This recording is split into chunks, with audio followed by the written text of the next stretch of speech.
오늘 저는 질문과 답 시리즈 16번째 시간이죠.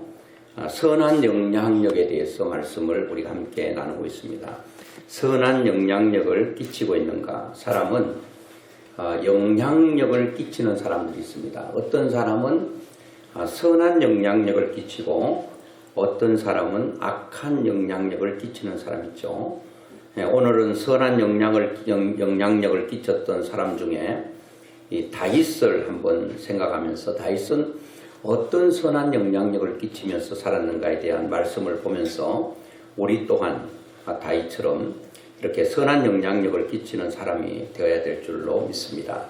이 다윗 하면 이스라엘의 2대 왕이죠. 사울 다음으로 2대 왕인데 이 다윗이 참 놀라운 사람입니다. 다윗은 원래 어릴 때에 무슨 일을 했는가 하면은 양을 키우는 그 목자였습니다. 목동이었고 또 시를 쓰는 시인이었습니다. 또 정치하는 정치인이었습니다. 그리고 그는 또 음악을 잘하는 음악가였습니다. 그리고 아마 또 연주가이기도 하죠. 모든 악기를 아마 다윗 같으면 여기 있는 악기 모두를 다 잘 다룰 정도로 굉장한 음악 실력이 뛰어난 사람이죠. 그가 마지막에는 이스라엘의 왕이 되었죠. 우리나라로 말하면 대통령 최고의 자리에 올라간 사람이 바로 이 다윗인데, 이 다윗은 어느 날 이거는 그 미드라시라고 하는 성경 외에 성경을 잘 이해할 수 있도록 그 이스라엘 민족들이 보는 책이었습니다. 그 미드라시라고 하는 책이 있는데 거기에 보면 이런 내용이 있습니다. 어느 날 이스라엘의 그 왕인 다윗이 세공업자를 불러서, 세공업자 여러분 아시죠? 이 반지를 만드는 사람들, 기공사들, 반지를 만드는 세공사를 불러서 이렇게 부탁을 합니다. 나를 위한 반지를 하나 만들되 거기에는 이런 내용을 꼭 새겨오라고 부탁을 하면서 어떤 것을 주문하는가 하면, 내가 큰 전쟁에서 이겨가지고 많은 사람들이 막 다윗 하면서 환호할 때도 내가 교만하지 아니하고, 그리고 또 인생을 살다가 보면 내가 큰 절망에 빠져서 낙심할 때도 있을 텐데 그때도 좌절하지 않고 스스로 새로운 용기와 희망을 얻을 수 있는 글귀 하나를 반지에 새겨 넣으라고 이렇게 지시를 했습니다. 그래서 이 세공업자가 가가지고 반지를 기가 막힌 최고의 실력으로 극상품의 반지를 만들었습니다. 왜? 왕이 부탁한 거니까. 자기의 실력을 총동원해가지고 반지를 만들었는데, 반지는 다 만들었는데 문제가 생겼습니다. 그 문제가 뭐예요? 이 왕이 전쟁에서 승리하고 난 후에 교만하지 않고 인생을 살 때 큰 절망과 그런 낙담 가운데서도 좌절하지 않는 그런 글귀를 새겨놓으려고 보니까 자기 전공은 뭐예요? 반지 만드는 건데 전공인데 이 좋은 글을 쓰는 데는 재주가 없었단 말이에요. 그래가지고 며칠 밤을 고민하다가 현명하기로 소문난 다윗의 아들, 그도 후에 왕이 됐잖아요. 솔로몬, 지혜의 왕인 솔로몬에게 가서 이 사실을 알려줬습니다. 우리 솔로몬의 아버지 되는 그 부왕께서 이렇게 얘기했는데, 내가 반지는 내 기술이 있어서 최선을 다해서 아주 예쁘고 멋있게 만들었는데 거기에 들어갈 글귀를 내가 쓰려고 보니까 내 머리에서는 도저히 나오지 않는데, 그러면 뭐라고 쓰면 좋겠습니까? 뭐라고 새기면 부왕 되시는 다윗 왕께서 흡족해 하시겠습니까? 이렇게 물었더니 그 솔로몬이 이 글귀를 알려줬습니다. 솔로몬 왕자가 알려준 글귀는 바로 우리가 많이 들어보고 지금 또 많이 사용하고 있는데요. 이것 또한 지나가리라. 이것 또한 지나가리라. 그거를 요즘 사람들이 많이 쓰지 않습니까? 이 글귀를 적어놓은 왕에게 갖다 바치자 다윗 왕은 흡족해하고 큰 상을 내렸다고 하는 거예요.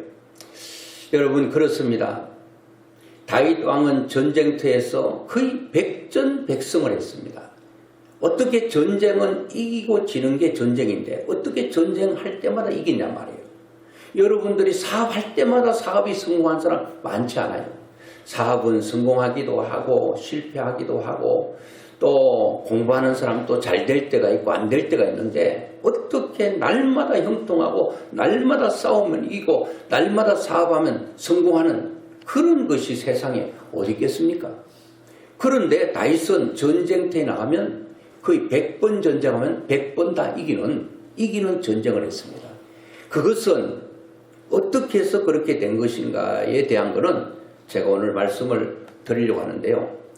자, 다윗은 전쟁터에서 이런 엄청난 승리를 얻을 때에 많은 사람들이 데이비드 할 때에 우쭐우쭐하고 막 그냥 가슴에 바람이 들어가지고 그냥 공중을 붕 뜨고 그런 일들이 없었어요. 왜 그랬죠? 이것 또한 지나가려. 이 영광도 지나간다. 교만하면 안 되는구나. 여러분 꽃도 백일홍이라고 하는 꽃이 있잖아요. 왜 백일홍입니까? 100일 동안 피어있는 꽃. 여러분 100일 동안 꽃이 피어가지고 그대로 유지한다는 것 쉽지 않아요. 거의 꽃은 11홍 되는 것 같아요. 벚꽃이 폈다 싶으면 바람 한번 불고 비 와버리면 그 다음 날로 다 떨어집니다. 인생을 하나님은 꽃에 비유했습니다. 그 아름다움과 영화가 11홍도 안 되는 것 같아요. 잠깐 있다가 사라지는 인생을 안개에 비유하기도 했습니다. 안개는 잠깐 있다가 햇빛만 나면 소리 없이 사라지는 거예요. 인생을 꽃에 또 풀에 비유했습니다.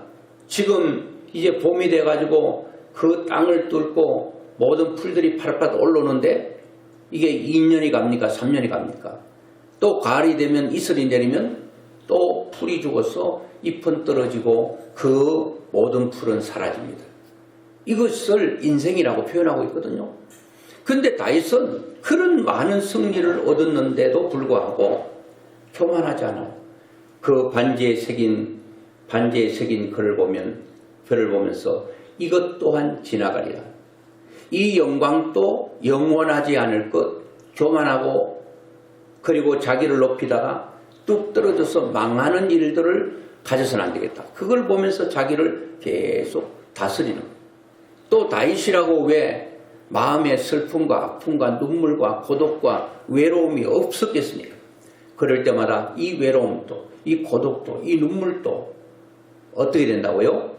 또한 지나가리라. 그러면서 다윗이 좌절하지 않았다는 거예요. 참 그래서 저는 다윗을 보면서 사람이 잘 되면 교만할 법도 하고 안 되면 풀이 죽고 코가 석자 빠져서 두 다리 뻗쳐놓고 엉엉 울고 인생 끝난 것처럼 생각하는 사람 많은데 그렇지 않는 다윗을 보면서 야 다윗이 참 대단하다 그런 생각이 들어요. 그런데 다윗을 우리와 똑같은 다윗인데 제가 인간 다윗을 칭송하고 높이려고 하는 게 아니에요. 어떻게 보면 다윗을 다윗되게 하신 분이 계시는데 그분이 바로 누구인가 하면은 바로 살아계신 하나님이라고 하는 겁니다. 다윗 인생 가운데 얼마나 힘든 일들이 많았어요. 시편 23편 4절에 보면 다윗이 사망의 엄침한 골짜기로 다닐지라도 해를 두려워하지 않는다. 다윗의 인생 가운데 이런 사망의 엄침한 죽음의 골짜기가 다윗을 삼키려고 했던 순간들이 한두 번이 아니었다. 그런데 다윗은 그럴 때마다 낙심하지 않았어요. 제가 성지순례에 가서 거기 그 가이드 하는 사람이 큰 이런 언덕 같은 데 지나가는데 그 밑에 우리나라만한 골짜기처럼 이게 패인 곳이 있더라고요. 근데 우리나라처럼 생기지 않았어요. 저 밑에 계곡이 있다는 거예요. 높은 데서 보니까 계곡이 잘 안 보여요. 지금 잘 안 보이지만 저 밑에 가까이 가면 저것이 계곡인데 이것을 골짜기라고 말하지도 않고 계곡이라고 말하지도 않고 저것을 표현하기를 협곡이라는 거예요. 그 협곡이 뭐냐? 협곡이 뭔가 하면 협곡이라고 할 때에 그것은 좁고 그리고 깊고 긴 것을 협곡이라고 한다는 거예요. 그러니까 그 계곡에 이 다윗이 광야에서 양을 치다가 목이 말라서 물을 찾으면 물이 어디 있습니까? 골짜기로 가면 물이 있잖아요. 협곡으로 가면 물이 있단 말이에요. 그 협곡은 좁기 때문에 그것이 몸 하나 이렇게 움직이기 힘들 정도로 좁으면서도 깊어요. 우리나라는 그렇게 팔래야 팔 수가 없어요. 그런데 흙 자체가 파는 즉시에 콘크리트는 굳어버리고 떨어져 나가는 즉시에 굳어버리는 이 콘크리트처럼 되기 때문에 그런 협곡이 생길 수 있거든요. 그래 다윗이 양을 치다가 목이 말라서 물로 가면 이 맹수들도 사자나 곰이나 이런 것들을 다윗이 만났다고 그랬잖아요. 그걸 만나면 맹수들도 목이 마르면 어디에 물이 있다는 거 감각적으로 아는 거예요. 협곡으로 가면은 물이 있다는 거 알거든요. 그 다윗도 목이 말라서 물 마시러 협곡으로 가고 맹수들도 물 마시러 이 협곡으로 왔는데 다윗과 맹수가 바로 눈앞에서 딱 마주치면 도망갈 수가 없는 거예요. 우리나라 골짜기처럼 좀 도망가다가 잡힐지라 도망갈 수 있는데 여기는 도망갈 수가 없어요. 맞닥뜨리면 아야 소리 없이 바로 사자의 밥이 되고 그리고 이 호랑이나 이런 것에 밥이 되고 마는 거예요. 이런 사망이 자기 눈앞에 있었던 죽음이 눈앞에 있었을 때가 한두 번이 아니었다. 그때마다 하나님께서 지팡이가 되어주시고 막대기가 되어주셔서 하나님께서 다윗을 지켜주셨다. 그거를 다윗이 고백하거든요. 그러니까 다윗은 믿고 있는 거예요. 하나님께서 내 인생 가운데 협곡에 있다 할지라도 죽음의 사자가 그리고 엄청난 사망의 골짜기가 나를 삼키려고 해도 하나님께서 나를 지켜주시고 보호하신다 라고 하는 것을 다윗이 인정하는 거죠. 또 다윗은요, 제가 볼 때는 이 다윗은 예배자예요. 어떤 사람 못지않게 예배를 철저하게 드린 사람이에요. 얼마나 예배를 드린가 하면 과거에 우리나라도 그런 옷이 있었는데 배옷이 있거든요. 이렇게 묶는 거.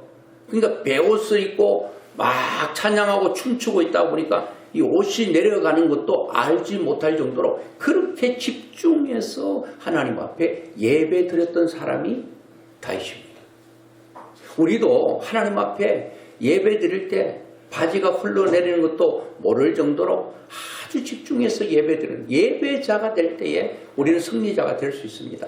그래서 예배에 성공하면 우리는 모든 곳에 성공할 수 있다고 생각하는데 자, 다윗은 이렇게 너무나도 훌륭한 사람.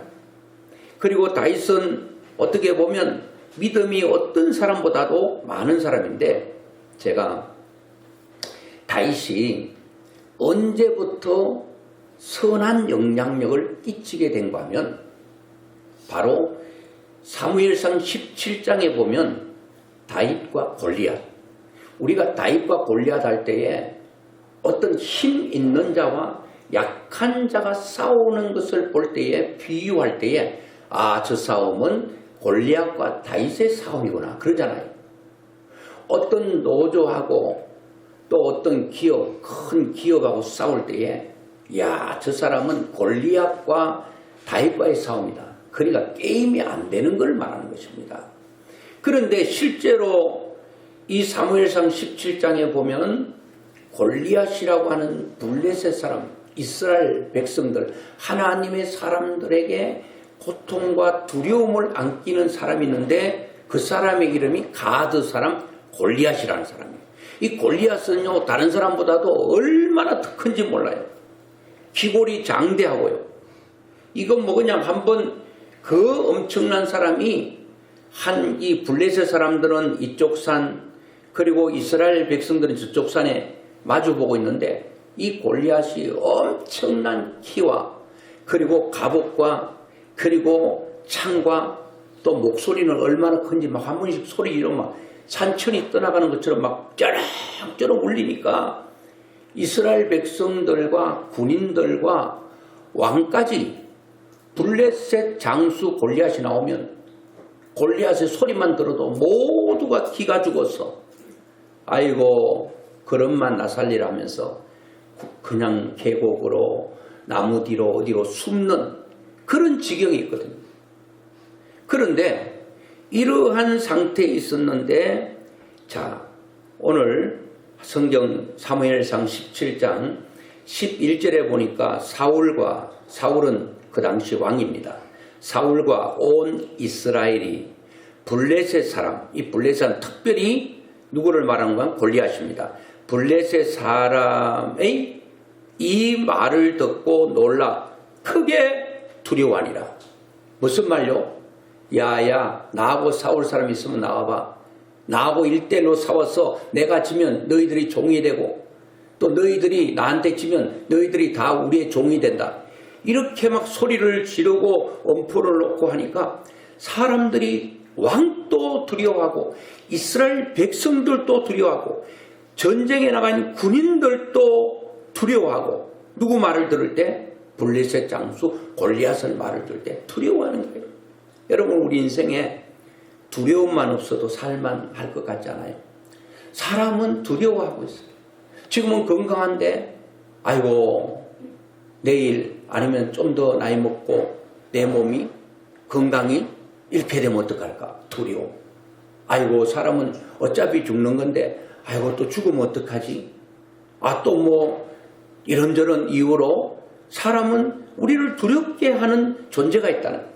두렵게 하는 골리앗 같은 두렵게 하는 존재가 있다는 거예요. 그래서 이런 그 골리앗의 말을 듣고 사람들이 엄청난 두려움에 사여져 있습니다. 그리고 24절에도 보니까 이스라엘의 모든 사람 같다. 한 사람도 빼놓지 않고 사람이 그 사람을 보고 그 사람이 누구예요? 블레셋 장수 특별히 골리앗입니다. 그 사람을 보고 심히 두려워하여 그 앞에서 도망하며 두려워서 다 도망가 버리는 거예요. 그러니까 골리앗만 나오면 초전 박살되고 그냥 36개로 도망가기 바쁜 거예요. 이런 두려움에 사로잡힌 사람들이 어떻게 전쟁에서 이길 수 있겠습니까? 이때입니다. 이때 여러분 다윗이 나타나는 거예요.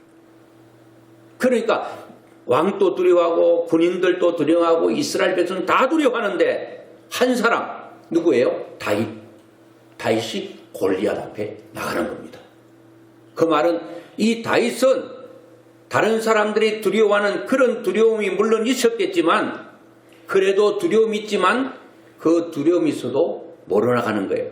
믿음으로 나가는데 이 다윗은요 골리앗은 창을 가지고 갑옷을 입고 투구를 쓰고 완전 무장했는데 오늘 40절 사무엘상 17장 40절에 보면 손에 막대기를 가지고 시내에서 매끄러운 돌 5개를 골라 자기 목자의 제구 곧 주머니에 넣고 손에 물매를 가지고 블레셋 사람에게로 나아가니라.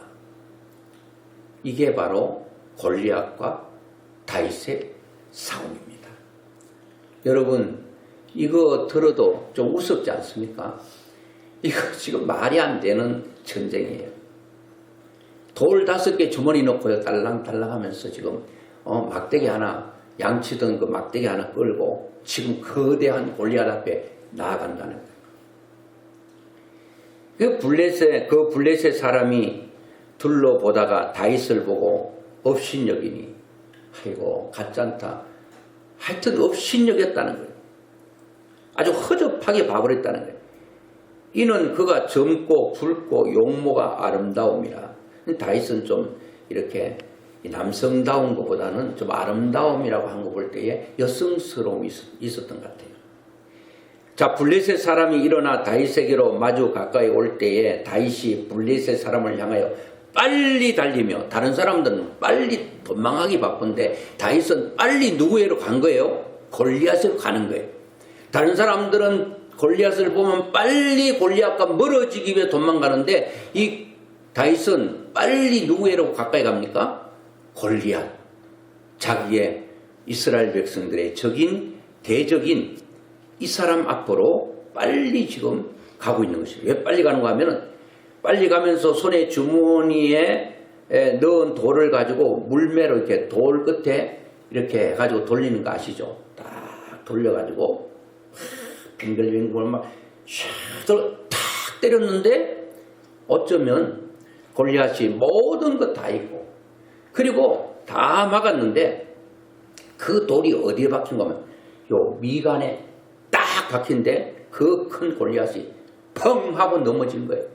이 넘어지는 소리가 아마 산천이 떠나가는 것처럼 크게 느껴졌을지도 모르겠습니다. 그거는 소리가 아니라 블레셋 사람들에게 충격, 자기의 대장 골리앗이 쓰러지는 그 충격이야말로 산천이 우는 그런 두려움이었을 겁니다. 이스라엘 백성들이 골리앗을 보고 두려워했던 그 소리가 골리앗 소리가 작은 소리가 엄청나게 확장되고 그 확성기를 대놓은 것처럼 크게 들렸다고 한다면 이제 골리앗이 쓰러지는 그 모습은 반대로 블레셋 사람들 모든 사람들이 느끼는 감정과 충격은 골리앗이 쓰러질 때 산천이 떨어지는 소리처럼 크게 들렸을 겁니다. 여기 골리앗만 지금 나와 있는 게 아니에요. 골리앗 뒤에 수많은 블레셋 군대들 있잖아요. 자기 대장이 쓰러졌거든요. 우리는 한 사람만 죽인다 그런 말도 있는데 한 사람만 대장만 죽이면 쫄개들은요 힘을 다 잃어버립니다. 야, 다윗이 이런 승리를 거뒀는데 승리를 거두고 오니까 다윗은 미소년이었거든요. 소년이라 하면 19세 이하를 소년이라고 그러거든요. 우리나라로 말하면 고등학교 3학년 정도야. 그러니까 최고 커도 고등학교 3학년. 고등학교 3학년이 무엇을 하겠어요? 그런데 승리를 하고 골리앗을 넘어뜨리고 장수를 넘어뜨리고 승리하고 돌아오니까 사무엘상 18장 6절에 보니까 무리가 돌아올 때 곧 다윗이 블레셋 사람을 죽이고 돌아올 때에 여인들이 이스라엘 모든 성읍에서 나와서 노래하며 춤추며 소고와 경세를 가지고 왕 사울을 환영하는데 여인들이 뛰놀며 노래하여 이르되 사울이 죽인 자는 천천히요 다윗은 만만이로다 한지라. 사울은 왕인데 그래도 좀 높여줘야죠. 사울이 죽인 사람은 1000밖에 안 된대요. 근데 다윗이 죽인 사람은 10,000이래요. 10배나 더 다윗이 지금 백성들에게 칭송을 받고 있어요. 구절에도 보니까 그날 후로 사울이 다윗을 주목하였더라. 이제는 사울 왕이 그 미소년 다윗을 주목하기 시작했다는 어텐션, 그를 바라보기 시작했다. 저는 놀라운 사람이다. 저는 그냥 평범한 사람이 아니라 비범한 사람이로구나. 어린 소년이지만 소년으로 봐서는 안 되는 나라를 구원한 구국공신이 된 거예요.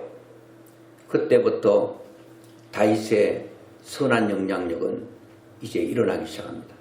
그 뒤로 여러 가지들이 있는데 저는 다윗이 선한 영향력을 끼쳤던 첫 번째가 뭔가 하면 다윗은 이스라엘 백성들 또 군인들 그리고 왕까지 사기가 하늘에서 땅으로 떨어지고 지하 한 50층 밑으로 떨어져 버린 그들의 사기와 모든 것들을 다시 회복시키는, 다시 세우고 일으키는 그런 용맹성, 이 선한 영향력. 여러분, 저는 영향력 할 때 진짜 큰 영향력이 뭐냐? 용기와 그리고 또 힘을 잃어버린 사람, 낙담과 시리에 빠져 있는 사람을 어떻게 그 마음을 일으켜 세우는 능력, 이런 사람이 저는 대단한 영향력의 사람이라고 보는 겁니다. 어떤 사람은 말이 영향력을 끼쳐요. 말하면 쓰러졌던 사람도 일어나요. 용기를 잃었던 사람도 다시 용기를 얻고 일어나요. 두려움에 사로잡힌 자가 두려움을 떨쳐버리고 다시 나아가는 그런 사람이에요. 그러니까 다윗은 최고의 격려자예요. 여러분 힘을 얻어야 됩니다. 이게 아니에요. 한번 블레셋 장수 두려움의 대상인 그거를 딱 넘어뜨려 버리니까 모든 사람에게 용기와 힘을 주게 되는 이런 우리는 어떤 사람은 내 말이 내 행동이 내 삶이 다른 사람에게 아주 선한 영향력을 미쳐서 이렇게 힘을 주는 사람이 있는 반면에 어떤 사람은 힘을 빼요. 굉장히 힘들게 하는 사람이 있습니다. 어떤 사람은 이 새로 말하면 두 개의 날개가 있어야 되는데 한쪽 날개만 사람이 튼튼합니다. 왼쪽 날개는 약한 부분이 있습니다. 그러니까 강점과 약점이죠. 장점과 약점이 있단 말이에요. 어떤 사람은 독불장군처럼 다 잘하는 사람 어디 있겠습니까? 얼굴 예쁘고 마음 착하고 돈 많고 건강하고 이러지 않아요. 얼굴이 이쁘면 또 마음이 또 아주 그냥 까다롭거나 또 뭐 다 그런 건 아닌데 하여튼 부족한 게 있어요. 근데 우리는 이 강한 것을 통해서 나의 강한 것을 통해서 다른 사람 약한 것을 도와주는 사람이 돼야 된다는 거예요. 근데 이스라엘 백성들은 한쪽 날개를 잃어버렸어요. 그런데 다윗이 잃어버린 날개를 붙여준 사람이에요. 그래서 두 날개를 가지고 날 수 있도록 만들어준 사람이에요. 그래서 왕을 날게 하고 군인에게 날게 하고 백성들에게 날게 하는 힘을 준 격려자의 한 사람으로 다윗은 서기 시작합니다. 여러분 이런 엄청난 다윗인데도 불구하고 다윗 처음부터 그런 게 아니에요. 처음에는요 다윗도 인정을 못 받았어요. 누구인데 인정 못 받았는가? 아버지도 인정하지 않았어요. 사무엘이 이스라엘의 2대 왕을 당신 집에서 나올 텐데 당신의 아들들 다 불러 모아라 할 때에 이 이세 다윗의 아버지 이세가 사무엘 선지자가 당신의 집에서 왕을 세울 텐데 아들을 다 불러 모아라 그랬거든요. 그랬더니 이세가 8명이 있는데 7명만 모아놓고 다윗은 말제인 다윗은 저 들판에서 양치게 만들었다. 베들레헴에서. 아버지 생각할 때 아무리 생각해도 너는 왕감이 아니다. 적어도 너희 큰형부터 시작해서 7번째까지는 그 중에서 한 사람은 왕될 자격이 있는데 외모라든지 모든 면에서 되는데 너는 안 된다. 이 말제라고 하는 말이 아버지가 조금 이렇게 낮춰보는 거죠. 여러분 부모는 그렇지 않아요? 누가 시켜서 그런 게 아니고요. 자녀가 부족해도 내 자녀는 잘났다고 하는 게 부모예요. 좀 모자라도요. 모자랐다고 말하는 부모 없어요. 다른 사람 모자라 그래도 뭐 우리 아들이 모자란 데가 어디냐고 우리 딸이 뭐 부족한 데가 어디냐고 알면서도 자꾸 부모는 인정하는 법이거든요. 그런데 그 다윗의 아버지 이세는 다윗은 인정하지 않았던 것 같아요. 아버지도 인정하지 않았어요. 그리고 17장에 형들, 세 형들이 엘리압부터 시작해서 세 형들이 전쟁터에 있거든요.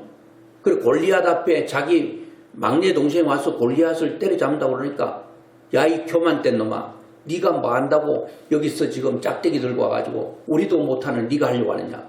다윗을 막 꾸짖었거든 형들이. 너 아주 교만되구나. 너 오만 방자하구나. 형들이 무시해버렸다는. 그리고 여러분 이것뿐만 아니에요. 다윗은 모든 면에서 참 좋은 점이 많이 있는데 어떤 사무엘하 12장에 보면 가난한 사람이 양 한 마리가 있는데 이 양 한 마리를 그냥 갖다가 누가 손님 왔다고 그거를 남의 것을 갖다가 잡아서 먹었어요. 그 나단이라고 하는 선지자가 이 사실을 알고 다윗에게로 갑니다. 그러면서 얘기하는 거죠. 왕이요. 이런 사람이 있다고 하면 어떻게 해야 되겠습니까? 어떤 사람? 자기 집에는 양이 수백 마리, 수천 마리 있는데 그거 자기 양 안 잡고 저 집에 양 한 마리가 있는데 그 양은 자기 식구야. 같이 그냥 이 간식을 품고 쓰다듬어주고 가족처럼 지내는데 그 한 마리밖에 없는 양을 갖다가 1000마리, 100마리 있는 양 주인이 잡아서 먹었다면 그 사람은 어떻게 해야 됩니까? 물었더니 세상에 그런 놈이 있나? 그런 놈은 완전히 그냥 없애버렸다. 이런 사람은 처치해야 된다고. 이런 고약한 사람, 이런 나쁜 사람이 세상에 어디냐고 소리를 나단 선지자가 버럭 치니까 나단 선지자가 직골합니다. 바로 그 사람이 당신입니다. 할 때 왕은 뭐라고? 당신이 나를 그렇게 대우해. 그 당시에 왕은요, 사람 하나를 처리하는데요, 파리 목숨 하나 처리하는 것보다 더 가볍게 생각할 수도 있어요. 근데 다윗은 나단 선지자의 말을 듣습니다. 참 훌륭하지 않아요? 그러면서 엎드립니다. 내가 하나님 앞에 큰 죄를 지었다. 이러면서 회개를 합니다. 이렇게 다윗 마음속에도 이런 일들이 있었어요. 또 사무엘 하에 보면 다윗이 이제 전쟁터에서 승리를 많이 거뒀는데 이제 저 전쟁도 이제 별로 안 와도 되고, 그리고 이제 낮에 왕궁을 거닐다가 저 건너편에서 목욕하고 있는 여인을 보고 그 여인을 왕궁으로 불러들이고 그를 통해 죄를 짓게 됩니다. 근데 그 여인이 아기를 갖게 되고 그 여인의 남편이 다윗의 충신입니다. 다윗을 위해서 목숨을 거는 사람이었거든요. 다윗이 자기가 죄를 짓고 그리고 난 후에 이거를 은폐하기 위해서 자기의 오른팔 같은 충신 우리아를 전쟁터에 있는 사람을 불러들입니다. 불러들여서 오늘은 너 아내하고 같이 쉬어라. 이렇게 하니까 우리아가 자기 아내가 있는 집으로 안 가고요. 그냥 왕궁 옆에 그냥 난 잘납니다. 왜냐하니까 지금 전시고 모든 군인들은 지금 전쟁터에 죽느냐 사느냐 하고 있는데 내가 사치스럽게 아내하고 그렇게 밤을 세울 수 없다. 그것이 자거든요. 다윗이 이거 자기 그 계획들 안 되니까 왜? 자기가 지은 죄를 은폐하고 덮기 위해서 자기 그 우리아 우리아의 아내 바세바와 지은 죄를 은폐하기 위해서 그냥 보냈는데 안 가니까 어떻게 해야 돼요? 이 우리아를 다윗이 전쟁터 적진에 세웁니다. 다윗이 편지를 써서 요압이라고 하는 장군에게 갖다 줘라. 우리아가 그 편지를 들고 요압에게 갖다 줍니다. 요압이 읽어보니까 바로 이 우리아, 이 다윗이 범죄했던 바세바의 남편이죠. 자기의 충신이죠. 자기를 목숨 건 군인입니다. 근데 이 우리아를 전쟁터 가장 위험한 적진에 서게 하고 완전히 총알바지처럼 서게 해서 우리아를 전쟁터에서 죽게 해라.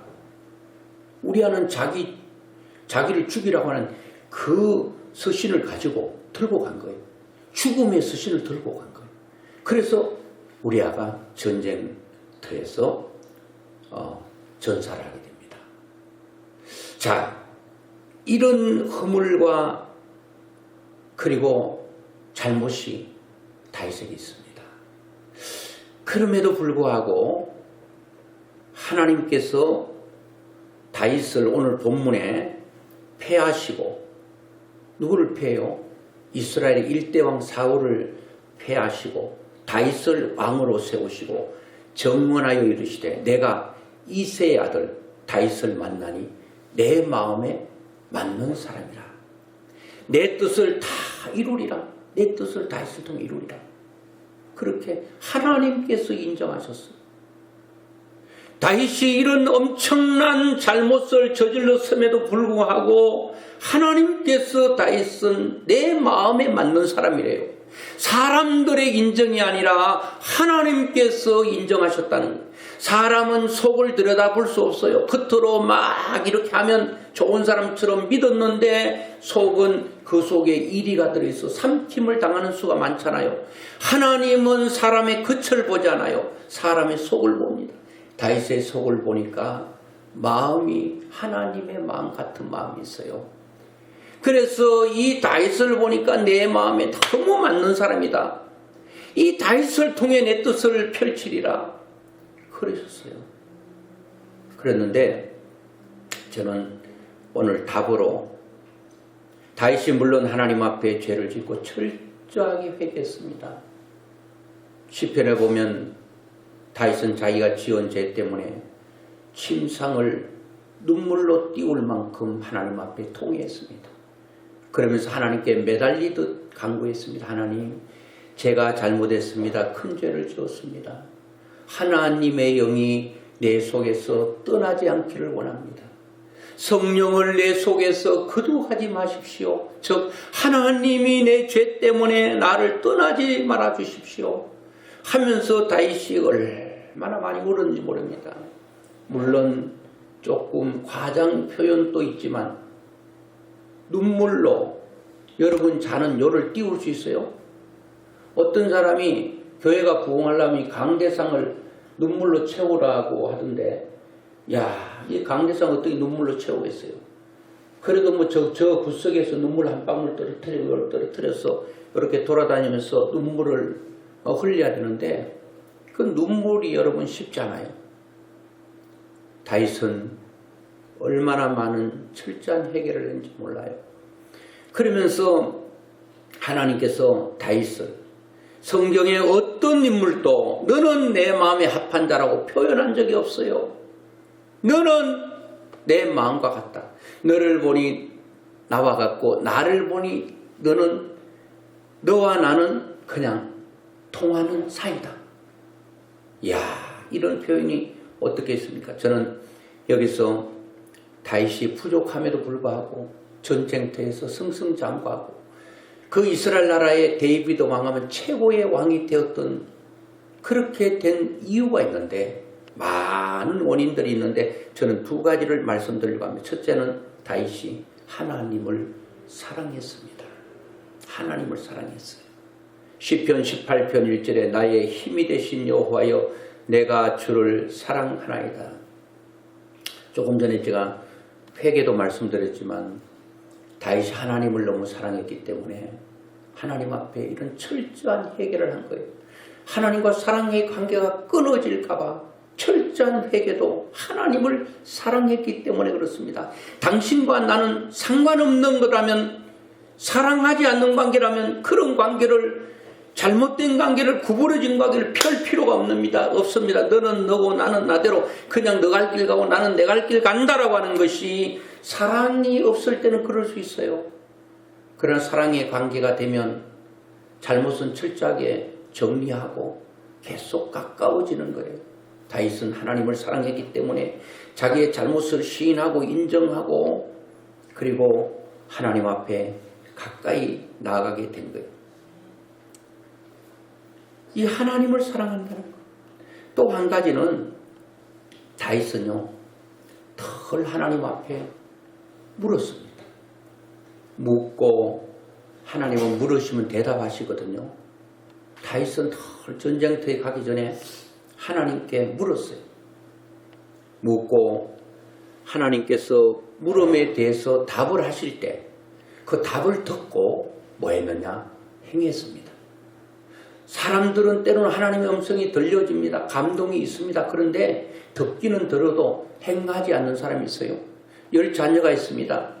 근데 10자녀 가운데 얘기하면 꼭 심부름 말 잘 듣는 자녀는 그 한두 명 있습니다. 그 아이는요, 아버지가 됐든 어머니가 얘기하면 그냥 순종하는 거예요. 그 얼마나 이쁘겠어요. 이게 말 잘 듣는 거거든요. 다윗은 말을 잘 들었어요. 하나님 앞에 말을 잘 들을 뿐만 아니라 하나님의 말씀을 잘 들었어요. 하나님께 물었습니다. 하나님 어떻게 할까요? 할 때 하나님 꼭 말씀하셨거든요. 그 말씀하셨으면 그대로 다윗은 뭐 이유를 대거나 그러지 않고 그냥 바로 이렇게 순종했던 것을 바라보게 됩니다. 자, 그래서 몇 군데 성경을 보면 다윗이 진짜 그렇게 했는가? 그렇게 했어요. 항상 다윗은 물었어요. 뭐라고? 사무엘상 23장 2절에 보니까 이에 다윗이 여호와께 묻자와 이르되 내가 가서 블레셋 사람들을 치리이까? 블레셋 사람 얘기했잖아. 블레셋 사람 치리이까? 물었어요. 여호와께서 다윗에게 이르시되 가서 블레셋 사람을 치고 그 일날을 구원하라 하시니 하나님께서 그 엄청난 골리앗 가라 내가 너와 함께 하겠다. 가잖아요. 자기 죽을지도 모르고 가잖아요. 왜? 하나님께 물었기 때문에. 오늘 우리 그리스도인들은 하나님께 묻는 훈련이 돼야 돼요. 크고 작은 일을 물으셔야 돼요. 덜 물으셔야 돼요. 물을 때 하나님 반드시 대답하시거든요. 그 대답하실 때 그 대답이 내 생각과 내 경험과 내 지식과 이거와 너무 동떨어져도 그냥 발걸음 옮기셔야 됩니다. 골리앗 앞에 다윗은 거의 죽는 거죠. 바람 앞에 등불이에요. 풍전등화죠. 바람 앞에 등불 어떻게 견디겠습니까? 안 되는 거거든요. 그런데도 다윗은 가는 거예요. 반드시 그리스도인은 어떤 일이라도 묻고 행하셔야 됩니다. 묻고 꼭 물으셔야 됩니다. 그리고 4절에 보니까 다윗이 여호와께 다시 묻자온대. 확신이 없을 땐 다시 묻습니다. 다시 묻자온대 여호와께서 대답하여 이르시되 일어나 그 일나로 내려가라. 똑같이 하나님께서 말씀하셔요. 하나님은 뭐 하시는 분이라고요? 말씀하시는 분이에요. 물으면 대답하시는 분이에요. 여러분들이 안 묻기 때문에 대답하지 않지. 사무엘하 2장 1절에 보니까 그 후에 다윗이 여호와께 여쭈어 이르되, 그렇죠? 역대상 14장 10절에도 다윗이 여호와께 물어 이르되, 그리고 14장 14절에도 다윗이 또 여호와께 묻자온데 하나님이 이르시되 마주 올라가지 말고 그들 뒤로 돌아 뽕나무 숲을 맞은편에 그들을 기습하되, 하나님께서 일일이 다윗이 물을 때마다 응답하셨어요. 다윗은 자기의 지혜를 믿지 않았어요. 자기의 경험을 믿지 않았습니다. 자기가 탁월한 어떤 시인이고 그리고 음악가고 연주자고 정치인이고 왕이지만 하나님께 물었다니까요. 왕이 누구에게인데 누구한테 묻겠어요? 자기가 명령을 해야 될 위치에 있는데. 그러나 다윗은 왕이지만 나보다 더 큰 왕이 있으니 만왕의 왕이요 만주의 주가 되신 하나님 왕께 물었다는 거예요. 그분은 정확하시거든요. 하나님께서 말씀이 응답이 정확했다면 하나님은 절대로 실수하지 않는 분이에요. 그런데 우리는 응답이라고 하고 무슨 일을 추진했는데 망하는 수가 있거든요. 그거는 하나님께서 망하게 한 게 아니에요. 응답을 제대로 안 받은 거예요. 잘못 받은 거예요. 제대로 받기만 한다면 하나님께서 책임져 주지 않는 일이 없어요. 다윗이 전쟁터에서 백전백승을 어떻게 합니까? 이스라엘이 굉장한 정예 부대가 있고 군사력이 있는 게 아니에요. 그럼에도 불구하고 전쟁을 치를 때마다 이겼다. 왜요? 하나님께 묻고 하나님의 응답이 떨어질 때 다윗은 행했기 때문에 하나님께서 된다 그러면 되게 하시는 거예요. 그리고 이기게 한다 그러면 이기게 하시는 거예요. 그래서 다윗은 보면 승리를 했어요. 근데 반대로 사울은요. 1대왕 사울은 역대상 10장 14절에 보니까 여호와께 묻지 아니하였으므로 여호와께서 그를 죽이시고 그 나라를 이새의 아들 다윗에게 넘겨주셨더라. 자, 묻는 인생 다윗과 묻지 않는 사울왕 똑같은 왕인데 어떻게 되냐? 결과는 사무엘하 3장 1절에 보니까 사울의 집과 다윗의 집 사이에 전쟁이 오래매 다윗은 점점 강하여 가고 사울의 집은 점점 약하여 가니라. 묻는 다윗의 집과 그의 명성과 또 모든 힘은 점점 강해지는 거예요. 가면 갈수록 강해지는 거예요. 가면 갈수록 지경이 넓혀지는 거예요. 그런데 사울은 가면 갈수록 좁아지고 작아지고 약해지고 가다가 사라져버리는 거예요. 사울의 집과 사울과는 사라지는 거예요. 다윗은 가면 갈수록 커지고 넓어지고 놀랍게 역사 일어나고 차이가 뭡니까? 다윗은 묻고 가는 인생, 사울은 묻지 않는 인생. 성경에 많이 있지만 시간상으로 다 말씀드릴 수 없어요. 묻는 인생은 반드시 하나님께서 책임져 주셨다. 오늘 우리의 인생, 내가 약하냐 강하냐 그것도 물론 중요합니다. 내가 가방끈이 기냐 짧으냐 그것도 중요합니다. 그것보다 더 중요한 것은 왕인 다윗도 만왕의 왕 되신 하나님께 날마다 묻더라. 날마다 응답을 받고 진행하니 거기는 실수가 없더라. 인생의 승패는 우리의 지혜와 스펙이 있지 않습니다. 우리는 어느 장소에 있든지 다윗은 이것을 통해서 하나님께 묻는 작업과 하나님을 뜨겁게 사랑했던 이 사랑이, 다윗은요 골리앗 앞에 설 때도 사랑 때문에 사실은 선 거예요. 왜? 하나님의 이름이 블레셋 사람들, 이방 나라 사람들, 그리고 블레셋 장수 골리앗을 통해서 소리 지르고 하나님이 어디 있느냐, 하나님의 이름이 하늘에서 땅으로 떨어지는 식추했어요. 하나님의 이름이 그 이방 나라 이방 장수에게 짓밟힘을 당할 때 다윗은 하나님을 사랑했기 때문에 견딜 수 없는 울분이 생긴 거예요.